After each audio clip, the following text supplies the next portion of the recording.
Kumai, meu nome é Soraida Molina Arndel. Salmo changes 4 explicação. Deus é sordo para algo grande suceder. Não para solo gente, pero para gente pueblo, gente nação.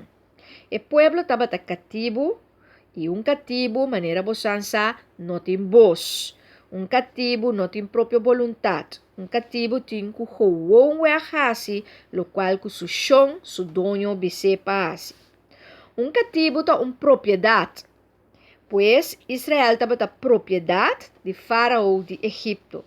Não para dar uma opinião, não para avisar nada, não para fazer nada riba na mesa, na mestra volg ordo de Faraó.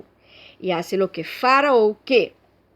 Pode imaginar ter pueblo cativo de país estrangeiro, de gente que está estrangeiro.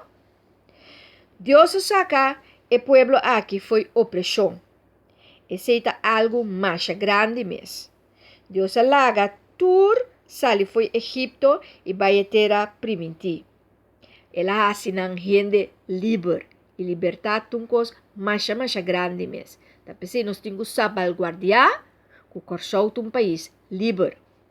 E salmo aqui está assim uma chamada para ter um honor na Senhor, nos Deus. E tapi se é algo grande. Para sombra gente mundo, mas ter sim alabar Deus pela liberdade que não tem para não por viver bem.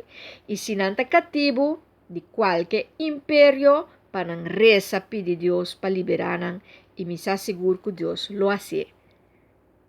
Enjoy the journey.